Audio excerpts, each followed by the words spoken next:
కాబట్టి వంట అనేది కూడా కొత్త కోడలు నేర్చుకుంటుందండి. మీరైతే తొందర పెట్టొద్దు తనని. ఎందుకంటే ఫస్ట్‌లో మీరు కూడా నేర్చుకున్న వాళ్ళే కదా! అన్ని వంటలేం రావు కదండీ మీకు. కాబట్టి అలా స్లోగా తనే నేర్చుకుంటుంది. ఇంకోటేందంటే ఎప్పుడైనా ఏదన్నా తప్పు చేసినప్పుడు మీ పుట్టింటికెళ్ళు అనే మాట అనేది రాకూడదండి. ఎందుకంటే ఆ అమ్మాయి పెళ్ళై మీ ఇంటికి వచ్చిన తర్వాత ఇంకా ఆ అమ్మాయి మీ కూతురి కిందే లెక్క. ఇంకా ఆ అమ్మాయి మీ కూతురు మీ ఇంట్లో ఉండక ఇంకెక్కడ ఉంటుందండి.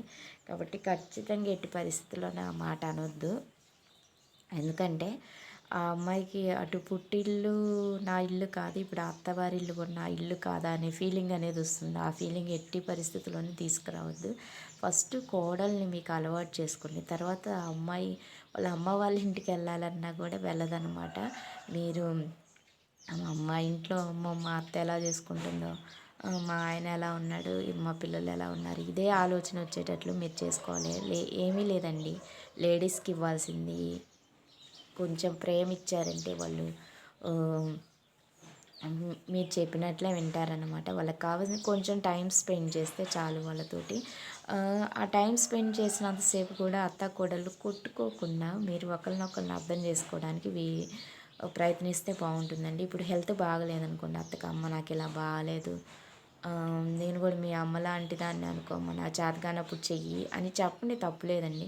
అలానే కోడలు కూడా మీకు ఏదైనా హెల్త్ బాగాలేనప్పుడు అత్తయ్య నాకు ఇవాళ బాగాలేదు, ఇలా చేయలేను అని చెప్పండి, తప్పులేదు. ఇలా చెప్పుకోవడం వల్ల మీ మధ్య ఉన్న పొరపచ్చాలు అనేవి పోతాయండి. అలా కాకుండా ప్రతిదానికి నేనే చేయాలని పోటీ పెట్టుకున్నారనుకోండి, అక్కడ ఉన్న పని అవ్వదు. అదేవిధంగా చూడడానికి కూడా జనాలకు కూడా బాగుండదండి. మీరు ఎప్పుడు గొడవ పెట్టుకునే వాళ్ళలాగే ఉంటారనమాట. కాబట్టి ఏంటంటే ఫస్ట్ మీరు ఒకరినొకరు అర్థం చేసుకొని పొందికగా కనుక పనులు చేసుకుంటే ఆటోమేటిక్గా మీ ఇద్దరి మధ్య అండర్స్టాండ్ అనేది వస్తుందండి.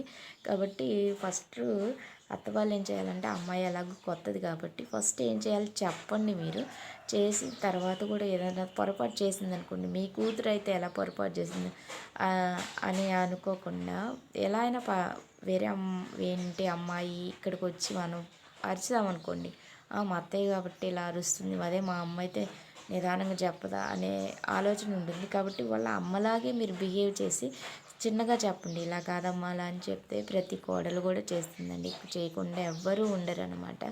అలా చెప్పుకోవడంలోనే ఉంటుందన్నమాట. మా అత్తయ్యని వదిలి నేను ఊరికి కూడా వెళ్ళకూడదు అనిపించేలా ఉండాలి.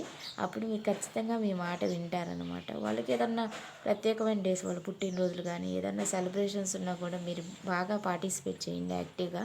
అప్పుడు కూడా మీ మధ్య బాండింగ్ అనేది పెరుగుతుందండి.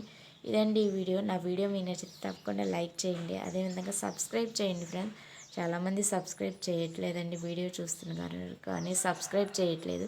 దయచేసి సబ్స్క్రైబ్ చేయండి అండి. అదేవిధంగా ఒక లైక్ చేయండి. మీరు ఒక లైక్ చేశారంటే అది 10 మందికి రీచ్ అవుతుంది అన్నమాట. అలా ఛానల్ గ్రోత్కి ఉపయోగపడుతుంది. థ్యాంక్ యూ అండి, థ్యాంక్ యూ వెరీ మచ్. ఇలా చేసి మీ కోడల్ని మీకు నచ్చినట్లుగా మార్చుకుంటారని అనుకుంటున్నాను. థ్యాంక్ యూ అండి, థ్యాంక్ యూ వెరీ మచ్.